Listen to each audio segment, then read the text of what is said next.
Morning. Morning, everyone. Morning. Morning. Hi, Pam. Hiya. I've got a Jane Gould. I see. Yep, don't write him. Morning.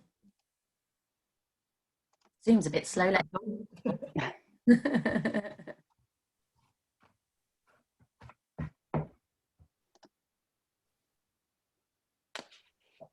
Should we all trickling in? Yep. One more to come. Nicole.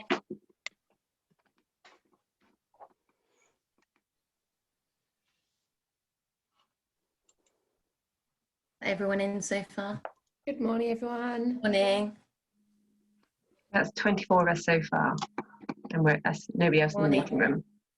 Yeah, if everybody, when you're coming in, if you could look to change your name and put your name and company down so we can see where you're from, that would be great. Thank you. Lovely. I think we'll make a start, if that's all right, because I'm conscious of time and that we've got an hour, so we'll welcome and let others in as they come. But welcome. Thank you, everybody, for joining us. Thank you from the Chamber this morning, and special thanks to Nigel Rees from Cognique, who's going to be speaking. Running order, what I thought we'd do is go round quickly and sharply and introduce everybody. So if you could sort of do 30 seconds at most, just to sort of say your name, company, where you're from, and then we'll end up on Nigel, who's going to speak for us today. Bit of housekeeping, if you could keep yourselves on mute when you're not speaking, that would be great. And any contact details you want to share, if you can put in the chat function. And if you've got any questions that you want to put in the chat function, you're more than welcome to, but we will do a Q&A session after Nigel's spoken. So if we start, I'll go around the room.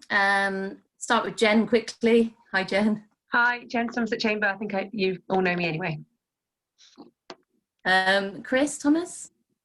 Hi everyone, my name's Chris Thomas. I've been at Cognique a couple of months and I run the social media campaigns on behalf of the clients for Cognique. Thank you. Thanks, Chris. Annalise? Annalise work at Somerset Chamber and does PR and comms and anything in between. Thanks, Annalise. Dave West? Hi, good morning everyone. I'm Dave West from Somerset Skills and Learning. We provide training opportunities across Somerset. Excellent, thanks Dave. Pam? Hi, I'm Pam Knight from White Knight Marketing. I'm here to see what the seminars are around because I'm running one in May, and luckily Nigel was happy to have me in there watching. Thank you, Pam. Kieran? I'm Kieran from Evolve Fitness Training. I'm just here to learn more about strategies around online marketing. We do a lot of our marketing through Facebook, but I'm always keen to learn about other things that are working right now. Excellent, thanks Kieran. Richie? Hi Richie.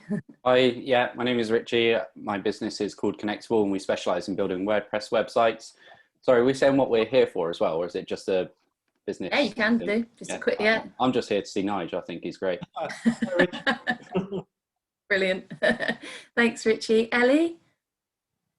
Hi all, morning. I'm Ellie. I'm the Service Delivery Manager at Lendology CIC. We're a not-for-profit lender working with councils across the South West.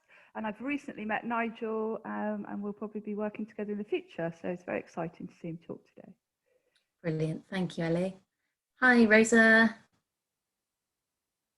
Hello, sorry, click on mute. Hi, I'm Rose Jennings. I work for Ocean Fire and Security. I'm here mainly because we're really ramping up our marketing strategies and kind of awareness. So I'm here to learn as much as possible. Excellent. Thanks, Rosa. Okay. Gas? Good morning. I'm Nigel Gass from SDS. We supply photocopiers, printers and scanners across the Southwest. Long-time client of Cognique's and really love what they do for us, but obviously always eager to learn and try and find out if we can improve. So, yes. Yeah, excellent. Thanks, Nigel. Alan Stone? Hello, I'm Alan Stone. I've been dealing with Nigel and Cognique since before they were Cognique. I'm here because my current online sales for Stone Cider are minimal. So I need to work out what I can do to increase them. Brilliant. Thank you, Alan. Shannon? Hi everyone, I'm Shannon. I'm the communications assistant at Lendology. Like Ali, also recently met Nigel and looking forward to learning a bit more about marketing campaigns and strategy. Excellent, thanks Shannon. Susie? Hello, hi, I'm Susie. I'm the business development manager for Workwear Pro Direct. We sell branded and unbranded workwear, and we're about to launch our new website, so I'm just here to learn more about digital marketing. Brilliant, thanks Susie. Oh, hi Paula. Hi, how you doing? Good, thanks. I'm Paula. I work for Porter Dodson Solicitors. I'm the events manager. We chose not to do any virtual events so far during the pandemic. We do have a dedicated digital marketing manager, but I just want to learn how I can do more when we do get back to events. Great, thank you Paula. Nell? Oh, hi, I'm Nell Barrington. I work with lots of small businesses across Somerset and the Southwest, doing their marketing, helping them get more business, get more customers, be more profitable. But my specialism is tourism and food and drink businesses. And I haven't met Nigel, so I'm pleased to see him. I have met lots of you before, so great to see you. Lovely, thanks Nell. Katie? Hi, yeah, I'm Katie. I work at Sycamore Process Engineering. We make processing equipment for the dairy, food and beverage industry. My background's in consumer marketing and communication, so I'm hoping today I might pick up some more skills to help me with the B2B side of things. Great, thank you Katie. Jordan?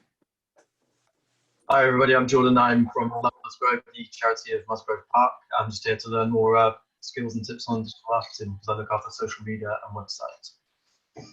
Great, thank you Jordan. Emma, Cornish Mutual? Hi, my name's Emma. I'm from Cornish Mutual. I'm the engagement coordinator, and I'm just here to really learn about more digital marketing and focus on the social media side of things at our company. Lovely, thank you. Andrew Palmer?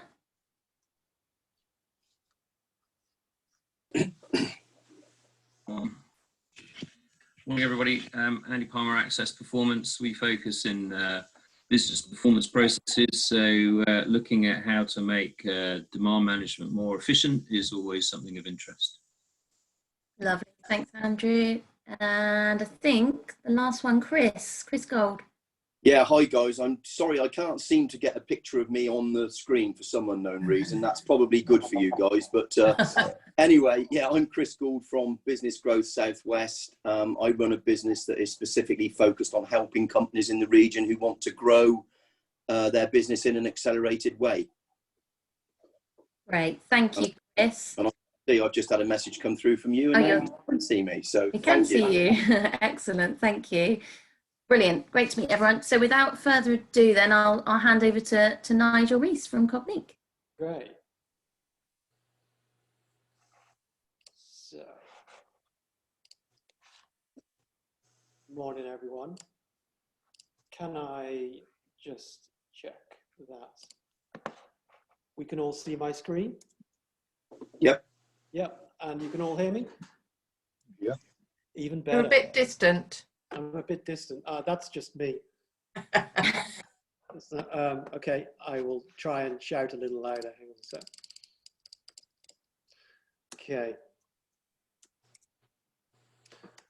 Sure the volume's up. Okay, good morning everyone. We are Cognique. What do Cognique do? Well, it's fairly straightforward. We do websites and we do marketing. Our websites are always bespoke. We never use templates, and they're principally designed and built to meet the specific needs of and ambitions of our clients and their businesses. All of our websites are planned, designed, developed, built, managed, and maintained in-house, so we don't outsource any part of that. We also do marketing, which includes consultancy, strategy, search engine optimization, content marketing, which includes blog content and writing, Google Ads, social media marketing, email, and I'd also add graphic design to that list as well. And the marketing mix is often shaped by the needs of the businesses and the customers that we're marketing to. We also offer a retained marketing package, which is specifically for those businesses that don't have the time, expertise, or resource in-house. We believe that outsourcing offers a consistent, targeted, and results-driven marketing service, which is more cost-effective than perhaps employing, and also gives the customer access to a multi-skilled team rather than individual expertise.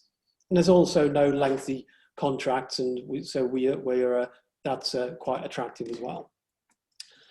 So what did we learn in lockdown? Well, the world went digital, didn't it? And because everybody loves a number or a stat, let's have a look at a few. 4.57 billion people around the world now use the internet. 346 million were new users within the last 12 months. On average, we spent more than 6 hours per day online. More than 5 billion mobile, there are now more than 5 million mobile phone users. 70% of us access the internet via a mobile phone now, compared to 33% of desktop users. So anybody out there that's concerned about their mobile traffic and the mobile optimization of their website, that's probably quite an interesting stat to bear in mind. More than half of the world population, which is around 7.8 billion at the moment, now use social media. Facebook and YouTube were the fastest growing social media channels, and video, particularly live video, which is interesting, and imagery created the best engagement in those kind of postings. LinkedIn passed the 700 million global users mark, which is quite surprising, but I wonder if that's simply because businesses were turning to an acceptable corporate or business social media channel. So we'll have to keep an eye on that growth. So all of these figures aren't really that surprising. You know, we didn't just shop online. Sports equipment, supermarket shopping, and retail tech were the top three for those people interested in what we were buying online. But also things like sporting events, live music, gaming, video on demand, streaming, Zooming with family. I mean, everything went online. As you can imagine, towards the end of March last year, we started to enjoy or experience a spike in new inquiries. And those inquiries pretty much split into two camps. There were those companies who were already considering investment in marketing, and the lockdown or the pandemic simply accelerated that decision-making process. And there were those that were doing little or nothing and wanted immediate help and advice. The way that Cognique work means that there is no real quick fix. So I appreciate, and we probably, a lot of us know, that the setting up of social media accounts, email accounts, creating email templates, setting up Google AdWords, setting up Facebook adverts, even doing keyword research, Google analysis, and perhaps even setting up a fairly straightforward templated website is all relatively a quick process. But we believe that, you know, for a marketing strategy to have any real longevity and to deliver a return on investment that's attractive to our clients needs both careful planning and time. And I think there's a danger that if all of these channels don't form part of a longer term strategy, there's a concern that what you're going to, you know, you're as a company, you're going to trade quality results for short-term immediate engagement, or simply making noise when there is already an awful lot of noise. And the other thing to consider is that doing something quickly and cheaply may actually start to erode or damage your brand, which leads rather neatly into a quick chat about brand. Now, brand can build business integrity, and it can do that in two ways. It can do it both internally and it can do it externally. So if you can create a sound business vision internally, then the workforce will take pride in the company, the services that they promote, and the products that they sell. effectively what they're doing is they're buying into that brand, they're trusting it, and they're taking ownership of it. And they're putting their vested interest into the company, which in turn feeds the company brand. And I'd also argue that also contributes to good staff retention. So a bit like a leaky bucket, as that brand grows, and what it then starts to do is extrude externally. And that can not only attract other employees, those with a mindset of, I'd really like to work for that company as well. It looks like a great place to work. It also can attract your customers. So those kind of customers that go, I want to buy from that company. I've seen what they do. I like the way they do business. I like their customer support. I think their products are great. I value their professionalism. And I think when you combine that with understanding that, with the thought process that brand is also about being honest, genuine, and delivering on our business promises, whatever those may be.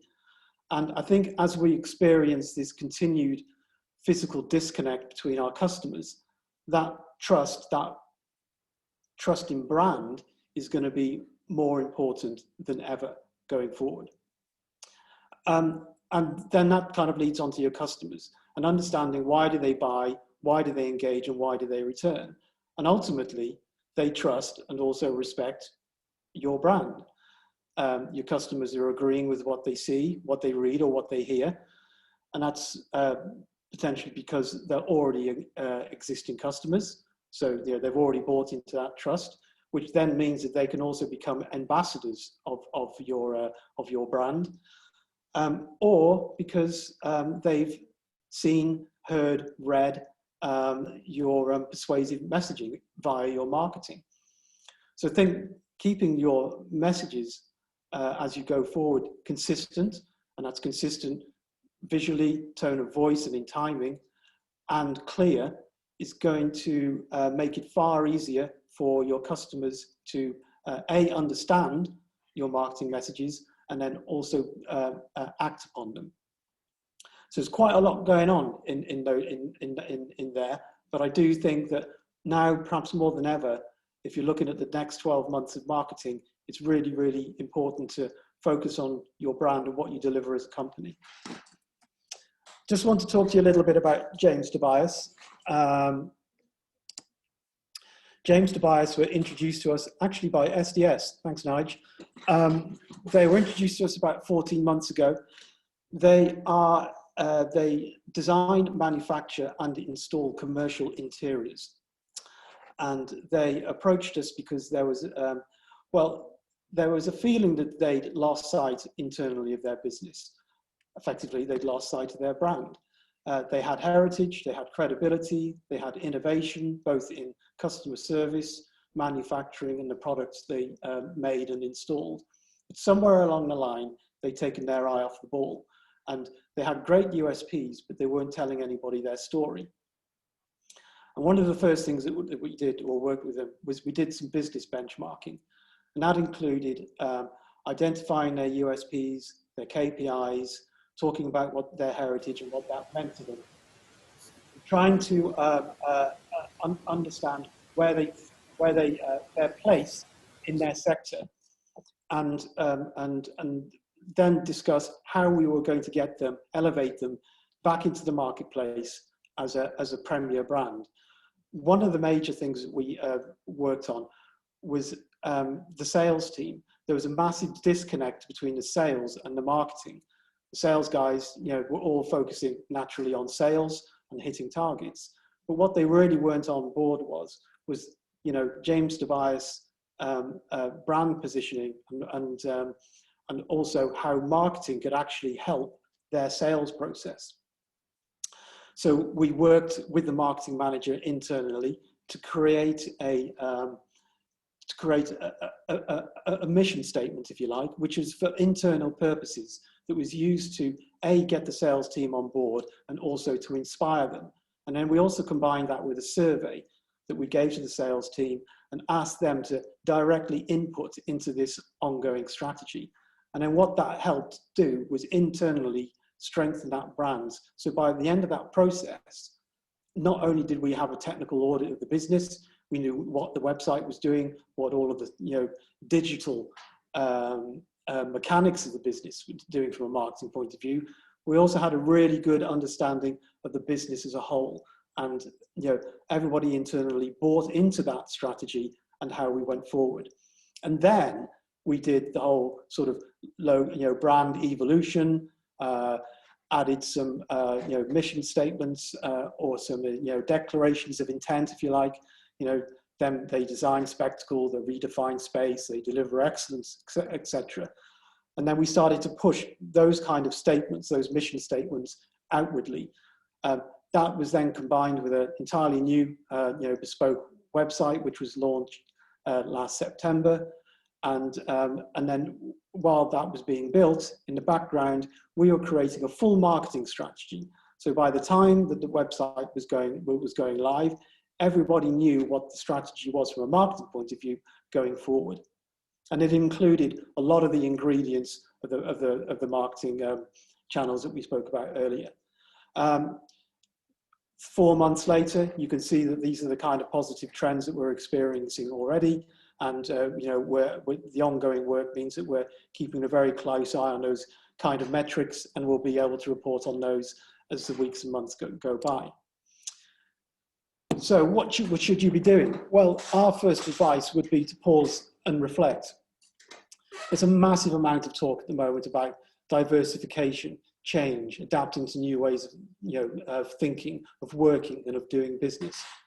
And yeah, all of these are legitimate comments. But in order for you to move forward, we believe that you need to know where your business is right now. So doing a benchmarking exercise of understanding what's important to your business, where the business is right now, it gives you the opportunity to review what's been historically important to the business, be that growth, profitability, service, whatever the KPIs may be. It will help you, benchmark what those things are. And then that also gives you a point of reference for the future.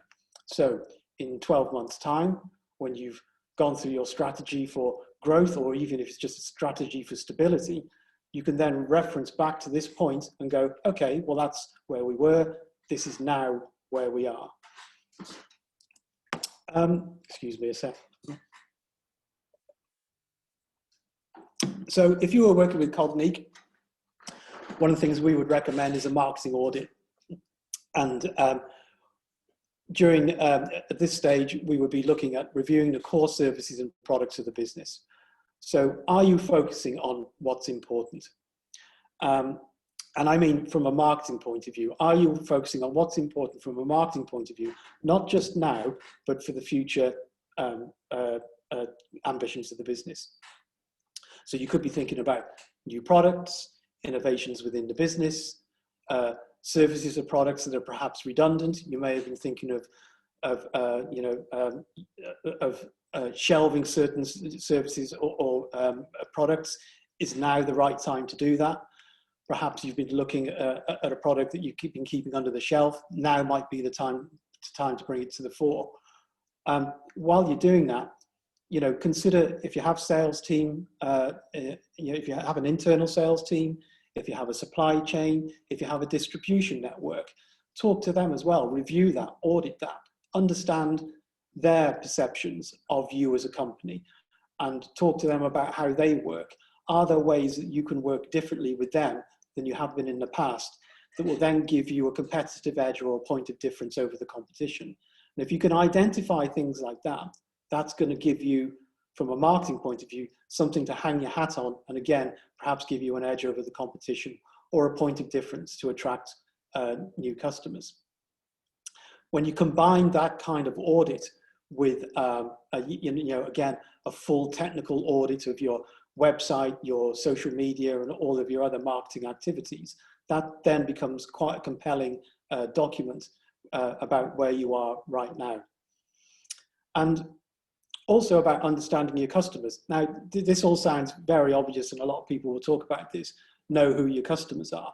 But, it's always worth reviewing, who are they, where are they, how often do they buy, what do they buy, what aren't they buying, where's the opportunity for cross-sell and upsell. And I think now more than ever, this is a great opportunity to remind them that you're there, you know, and that, you know, after all, your customers are people. And we're all imagining that the lockdown or the pandemic has created this massive online revolution, and no doubt it has, and time will tell whether or not it's sustainable. But what it definitely has created is a void between us and our customers. And any marketing plan over the next 12 months has got to consider how you're going to narrow that gap between us and your customers, how you're going to make not just your business, but, you know, the people in it more accessible to them, which is then only going to give you a more competitive edge over your competitors. And it's also going to build your brand credibility, because you're engaging, you're building into that brand, you're reinforcing that trust in your customers and your service offering. The other thing to do is to make a marketing plan. So excuse me one sec while I jump around.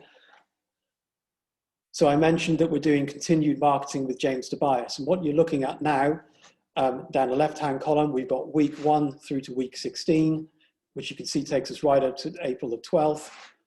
Along the top here is the activity that's going to be happening over those 16 weeks. It's broken down week by week, activity by activity, okay? Now, this isn't exhaustive, and there's far more detail behind this, but what this is a scaffold or a skeleton of the activity that's going, you know, happening over the next 16 weeks. And the fundamental thing about this is, you know, you've allowed yourself the time not only to plan it and break it down, but you've also, you know, agreed the activities. So there's no guesswork anymore. There's none of that sort of, you know, your business goes quiet and you go, oh hell, I haven't done any marketing. Quick, let's do some marketing. And then you get busy again, and then the marketing goes cold. This is a consistent way of thinking of a strategy and then actually actioning it.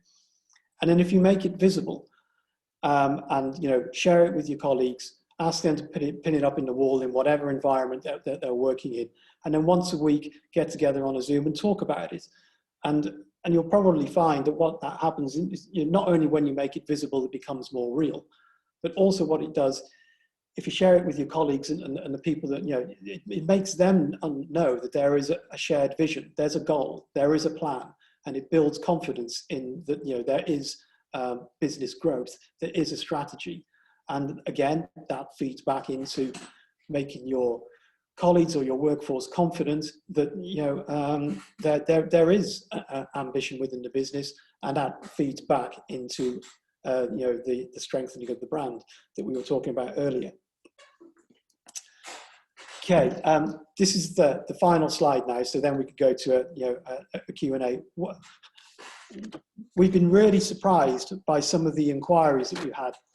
We've been talking to businesses, and when they've been asking us the kind of things they can do, we've been saying, well, you know, you can log into your website and you can just, you know, check that everything's, you know, okay, do a quick audit of the structure of the website. You can have a look at your analytics, and you'd be surprised how many businesses don't know who hosts their website, don't have login details or admin access to their own website, don't know who else has admin access to their website, perhaps doesn't know who renews their domain name, doesn't know if it has Google Analytics, and if it does, they don't review it regularly or have access to it. So all of those things, it's almost like good website compliance. You know, those are, you know, the nuts and bolts of owning a website. You should really know, or at least have that information to hand. And I think from the other point of view, however a business regards its website, and there may be those businesses out there that go, well, our website really just acts as an online business card. You know, it's a bit of a credibility check, or it could be a fundamental driver of sales and profitability for the business. Whatever end of the scale, you know, you're on, if you have a website, someone's going to find it, either, you know, because they were directed to it, or they found it by accident. My point is that it could be the initial, you know, window or mirror to your business. So, you know, looking after it and nurturing it and treating it like a sales tool or simply another member of staff, and making sure that it's got everything it needs to do its job, whatever that job is. That's really much everything I wanted to say today. I guess we should go to some questions. Thank you, Nigel. That was excellent, really good, really interesting for me, and I'm sure for everybody else. So if we move on to questions, have we got any questions in the chat initially, Jen, or is there? No questions in the chat at the moment. Nigel, any chance you could remove your presentation screen? Can we stop the sharing the screen, then we can see everyone? Yes. Yeah. At the same time, okay. Thanks, Nigel. There we go. Lovely. Yeah, so perhaps if we could raise hands and start with the questions. Nigel? Oh, got a few. Nigel first. Hi, Nigel. Very good and very informative as always. Yeah, just you'll know this is going to be a very vested interest from me here, but what's your thoughts on printed material still as a marketing tool? Oh, God, I absolutely think they have a place, very much so. I mean, I think probably a couple of years ago, we were probably, I'd say, 50, 60% digital, 40% printed material. I think there was an uptake in digital, but I think we've noticed over the last probably year or so that there's been a big uptake in printed material. And I think what I would advise is you treat it as part of your marketing mix. So whatever strategies you agree on or you think are right for your customers, there's no reason why printed material shouldn't form part of that. And I think it's just worth remembering, what are the messages we're using on the other channels, and make sure that those messages are consistent in whatever you send out from a printed. But I think if you're doing an online campaign, if that's then supported by something that lands on your desk, a week later, I think that can be a really powerful, piece of marketing. It's something that the Chamber do very well. The Somerset Chamber are a great evidence, example of that, because they do the Voice magazine, which supports everything they do with their email campaigns and social. So yeah, I think it's a very valuable part of your marketing mix for sure. Nigel, can I just sorry, Nigel, can I ask you to come a bit closer to your mic? You've got a little bit distant. Sorry. How's that? A little better. A little bit better? Could be better. I'll try better. I'll shout. Is that better? Perfect. That's better. Thanks, Nigel. So I think, Chris, you had your hand up as well for a question. Yeah, it was one of the biggest challenges for, I think, particularly smaller companies when they're invested in marketing is how they work out their return on investment in the traditional ways of marketing. That's always been a big challenge. I'm just wondering, Nigel, does it all of the sort of analytics around digital and the advance in digital platforms, does that make it easier to answer that question or more difficult? Well, it does make it easier, yes. Sorry, can you hear me? Yeah. Yep. Okay. It does make it easier, but what it goes back to is planning. If what you've got to do is identify the return that you want. So at the outset, go, okay, I want 25% increase in sales. That's what I want. That's the end game. Okay, then how are you going to do that? What's your routes to market? And social may be one of those. Increased telephone sales may be one of those. But the point is, you've got to start with the end in mind, and then reverse engineer and go, what's the most effective channels to create that outcome? And it may well be a mixture of a lot of different things. Absolutely. I mean, you can measure. One of the good things about digital is you can tell more easily if it's converting, because there's digital data to back it up. But I would, absolutely make sure that you've agreed your level of spend on digital compared to your desired outcome. and then make sure that the two are comparable, if you like. Because you can do a lot of social, and if you're not careful, you could be presented with a lot of graphs and charts and reports. And if they don't have any relevance, you could be going like, well, it all looks impressive, but I don't know what it means. And I don't know what it means to my business or my business growth. Whereas if you start with a plan and going, well, look, we want to increase traffic to the website simply because we want to make more people aware of our business. That's phase one. Just get awareness out there. And then after you've got that awareness, you can start to filter it down. And you go, okay, now that we've got the awareness, now we want to keep the engagement going. And actually what we want to do is to create a meeting or get a consultation or get a phone call, whatever it is. And then you can start to, do more of a pincered or a very targeted approach to it. Thank you. You're welcome. Great, thank you, Chris. Nell, did you have a question? Yeah, no, it's just a comment really. Hi, Nell. Hi, I've been looking at lots of research into when people are saying they want to travel and what they want to do when they, what safety protocols need to be in place when they're going to travel and who they're going to travel. And I just picked up Nigel's point about looking at who your customers are, that I think for some people, they have to kind of think ahead in their marketing in that their customers are going to be new, because the research shows that people that are prepared to travel are younger and millennials and will be making much more use of digital and Instagram and Snapchat and TikTok and all that kind of stuff.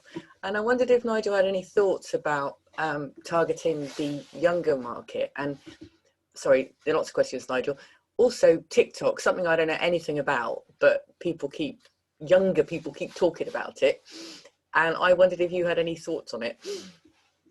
Do you know what? I'm going to drop Chris right in it, who's our social media marketer, and actually wasn't intending to be a part of this conversation. But Chris, you got a opinion on that?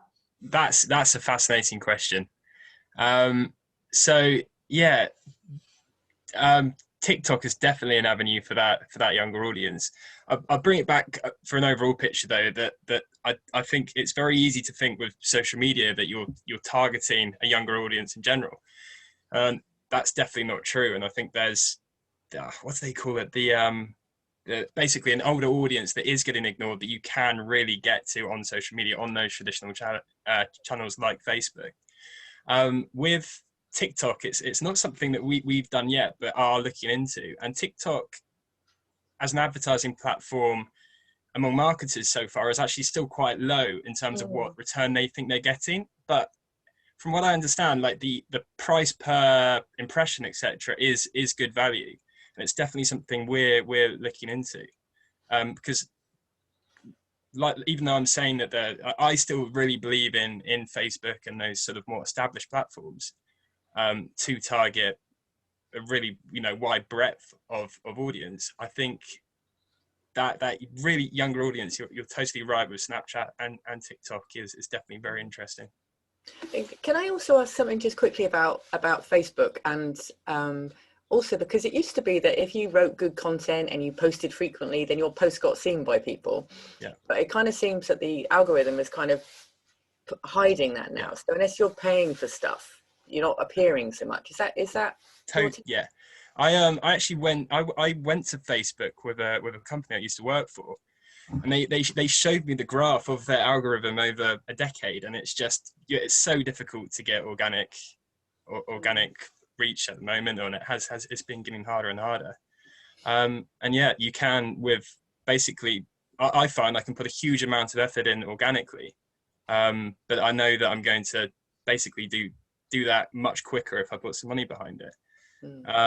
But there are advantages with paying for example, Facebook advertising, because you've got the potential to target, you've got the potential to target warm audiences, people that have been on your website, people that have interacted with you before, and that's where sort of I see the real value. And talking about an earlier question with measurable success, that's definitely something where you can have a measurable success. You can see how many people have gone onto your website, how many people have added something to a basket, or how many people have bought your products. So yeah, I hope that I think they've. I answers think your question and also drifted off a bit. But I think my top learning from TikTok is you can make really good 15-second videos without having to post them on TikTok. Yeah, I started your own off, use. I started off really disliking TikTok, and now I sit there with my girlfriend every evening for a bit, just watching some videos. I hate to admit, but So you're young. You're young. That's what it is. In the absence of not much else to do, Chris, it's that's it. That's my excuse. Yeah. Oh, thank you, Nell. Thank you, Chris, for the answers on that one. It's interesting to hear. I think Facebook might be something we'll look to cover at a later date because it seems to always come up in conversation on these calls. I'm aware we've got a few questions in the chat from a couple of people. I think we've got a few more. So if we go to Paula, Paula's got a question. Can you hear me? Yeah. Sorry, my question was, apart from the obvious of staff being confident they can answer honestly, what's the benefit of using a third party for an internal audit? Okay, well, it could be that you'll get an objective view.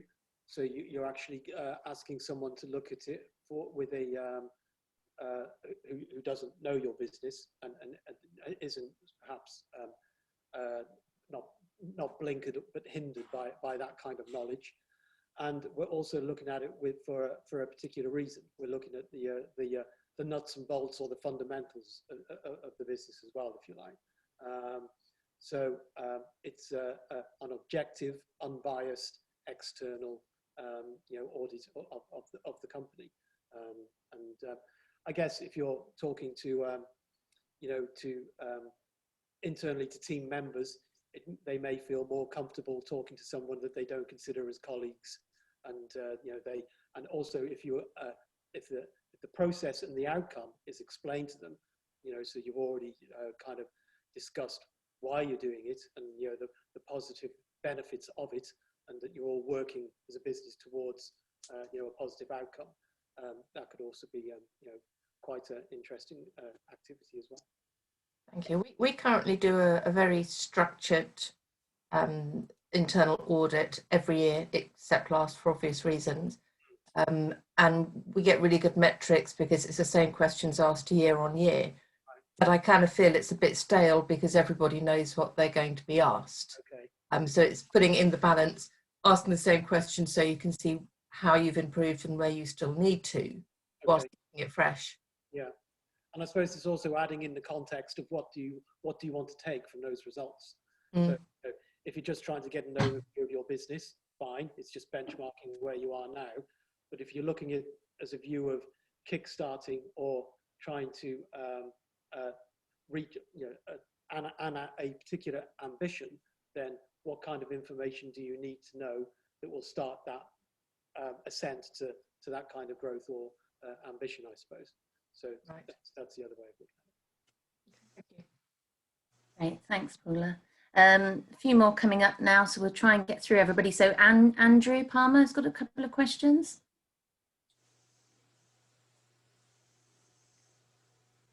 Yeah, hi. I just had a quick question on how you measure results and measure success. You mentioned it. I was just curious to know how you would define outcomes and success and results for your clients. Okay, well, that would be about understanding the goals, or documenting the goals and agreeing the goals with the client in advance. So before we actually start any marketing, we will have specific goals. Some might be more aspirational, as in, we want to turn our brand into a premier offering. That takes time. Or it could be simply, we want to sell 10% increase in widget sales. So as far as actually measuring physical sales, you can do that through your website analytics. So we use a system for our websites called WordPress, and it comes with a very good e-commerce system called WooCommerce that will measure all of your online sales. You can also do it through analytics.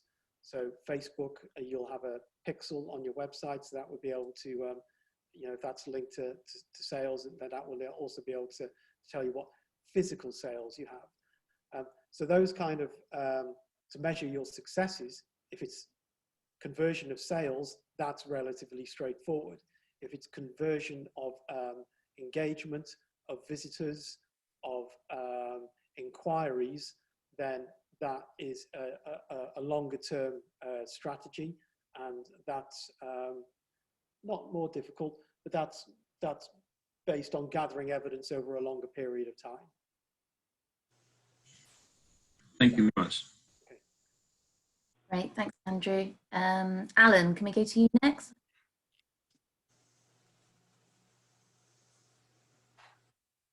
I'm muted.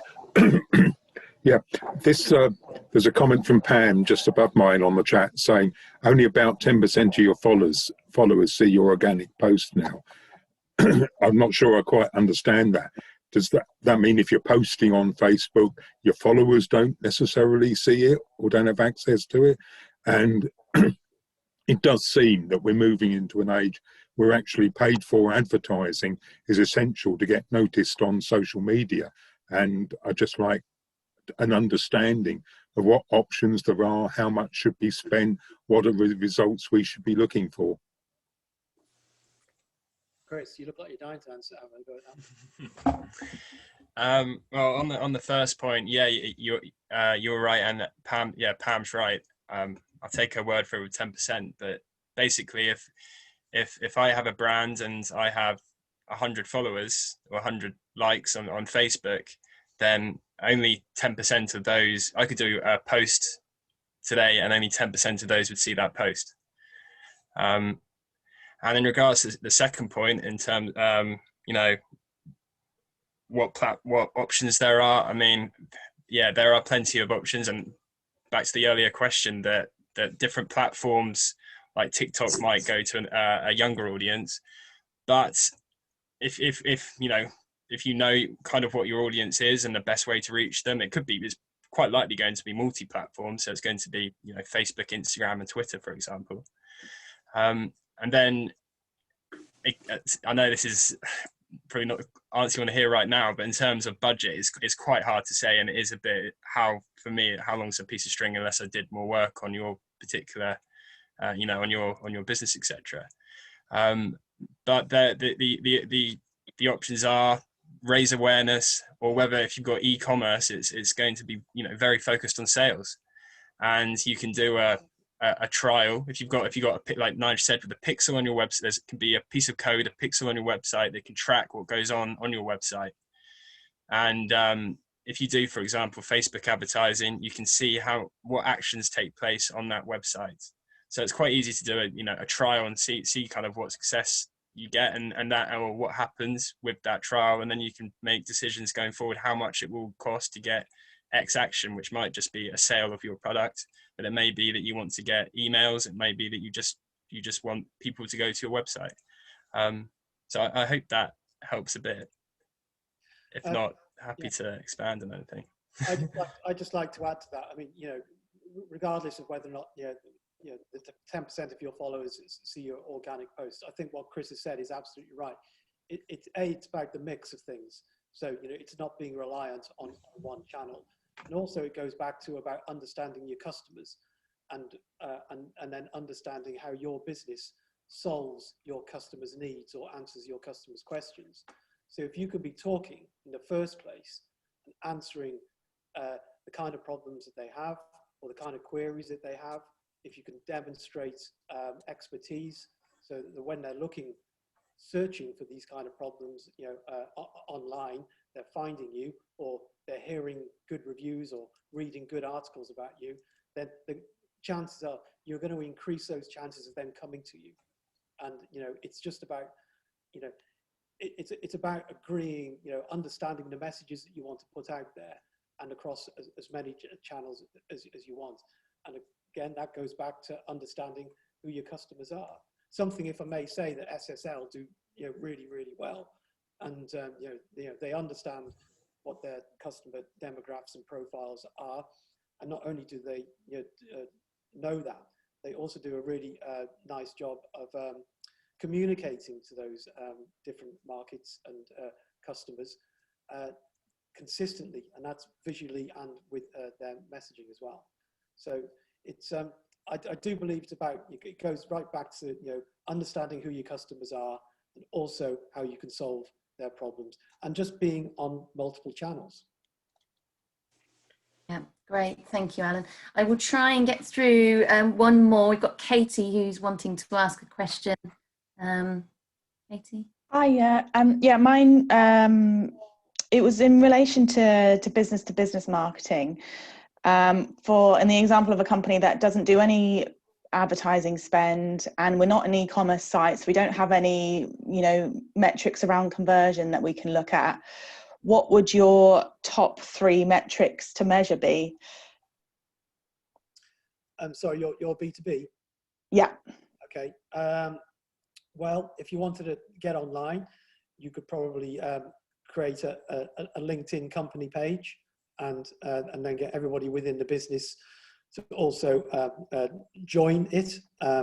Perhaps you could have articles from key people within the business. They're written by the MD or the sales or marketing member of the company, and they can start putting regular posts on LinkedIn. That's something you could probably start to do almost immediately. Yeah, we have quite a successful LinkedIn already. It was more around the metrics around, basically for the next financial year, I've been challenged to come up with some marketing KPIs.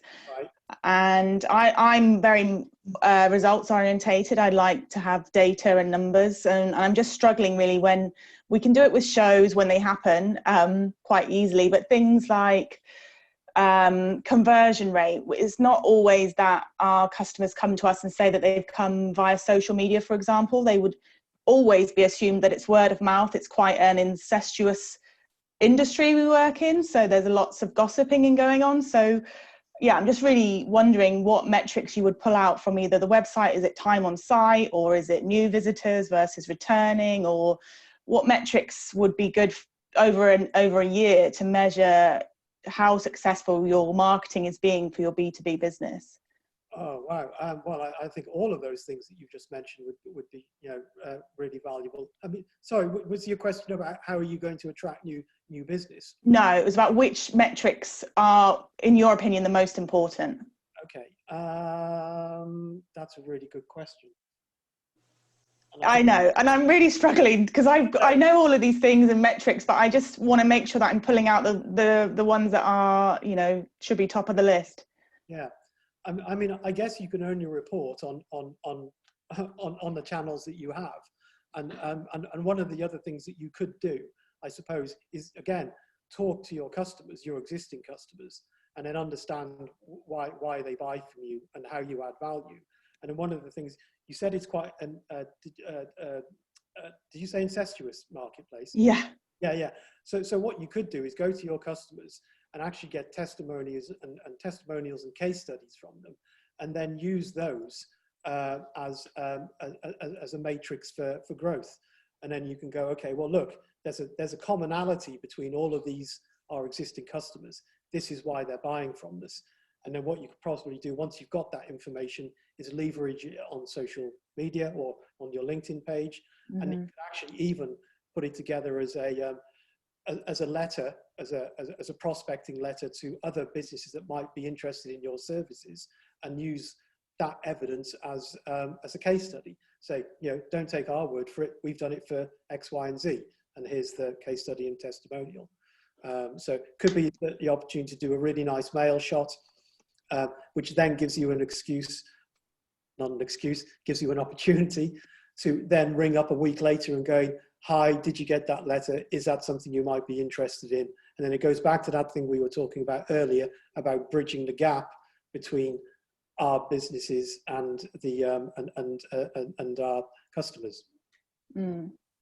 Do you think, how close is that line between sales and marketing then? Because for me, picking up the phone and say, are you interested, is a job for the sales team. And I don't like to say that, like, it shouldn't, we are one team, but I don't know whether I'm just like an awkward digital marketer who doesn't want to pick up the phone and actually have a conversation with someone. Yeah, but then that goes back to the conversation, you know, what we did with James Tobias, for instance. So what we were actually doing was you know, we were using the marketing to support the sales process. So, you know, we were, you know, talking to the sales team and going, well, look, if we do this piece of work and give you this evidence, you're going to be able to make that sale quicker because, you know, you've got the evidence here before you. So, you know, and if the sales team, you know, are on board with that, then, you know, they're picking up the phone and talking to their customer base or their customers' prospects must be part of their, you know, their role anyway. So if they know that they've got a piece of marketing that's going to be landing on their desk before they call, that gives them the added incentive or a bit of confidence, you know, to before they pick up the phone. I would suggest. Yeah, thank you. That's really useful. It's definitely a reminder that the sales team need to start asking, how did you hear about us, and recording that somewhere. Yeah. And evidence, you know, don't take my word for it. Speak to one of our customers or look at what we've done for someone else. That's a huge, you know, really, really valuable. Cool. Thank you. Thanks, Katie. I think that's really interesting, actually. Right, I'm conscious of time, so we will go to, we've got Ellie who wanted to ask a question. If we make this the last one, I think Nigel's got his hand up if it's a quick one. Ellie, if we go to you, yeah. Oh, hi, thanks, Laura. It was more of a comment, really, but I was thinking about Nigel's question about sort of print versus digital. Before COVID, we used to do a lot of presentations to key partners, and we recognised that that wasn't going to happen. So we recorded a 10-minute webinar that we circulate. We've had some really positive feedback from that actually getting in a room and sitting for an hour is not what people want to do. You know, a real short, sharp message delivered via webinar has been really effective. So what that's led us to do this year is look at how we can make our traditional print materials digital. So we're going to record like business cards, 30 seconds, who we are, what we do, little video clips aimed at different audiences, literally half a minute. And I'm really excited about that because I think, as Nigel said, or Chris said earlier, you know, video content is really, really special on social. So, you know, you're not really changing your messages, you're just sort of tweaking your delivery. So just a comment, really. Yeah, and you know, YouTube would be particularly, you know, strong for that. You know, it's owned by Google. You can put you know, hashtags in the video content, and so, you know, it's just another way of expanding your audience and your reach. Yeah, great. Brilliant. Yeah, thank you, Ellie. Nigel, have you got a quick question, and then we'll wrap up? It was just really a quick endorsement of what Cognique have done for us, and especially I just thought it would be relevant to Katie because we ended up supplying Sycamore, Katie's company, on the back of a marketing campaign which was based on testimonials from other manufacturing companies, and we do a sort of campaign to sort of highlight what we've done successfully for them, and that alerted Sycamore to what we did, and hence we ended up supplying them with their office sort of print scan capabilities. So yeah, it was just sort of an endorsement, one of what Nigel's done for us in the past and how those campaigns based on a bit of joined up thinking work. Excellent, thank you. Thank you. Are you the suppliers of the printer that we're not allowed to print in colour unless we have permission from our finance manager? Possibly. Yeah. I'd encourage you to use it more. He's got a bell in his office that goes off if someone's printed in colour. That wasn't my ass, I assure you. Brilliant. Oh, that was really good. Thank you so much for all the questions from everybody and the conversation. That was excellent. And thank you again, Nigel from Cognique. You know, you've been really good. Excellent, really good speech there as well for everybody. So thank you, and thank you to everybody for taking an hour out of your time. I will look at the chats afterwards and circulate contact details that have been left there. If there is any other questions, I'll send you an email so you can respond to me on that. And perhaps Nigel will be happy to sort of answer any other questions if they do come out of this. Yeah, if anybody has any queries or wants to continue the conversation, then by all means contact me, and be happy to. Yeah. Thank you. I'll share your contact details, Nigel, as well. Yeah, thank you. Thank you very much. Everybody. Thanks, everybody. Thank you. Thank you. See you soon. Bye. Bye. Thank you. Bye. Bye.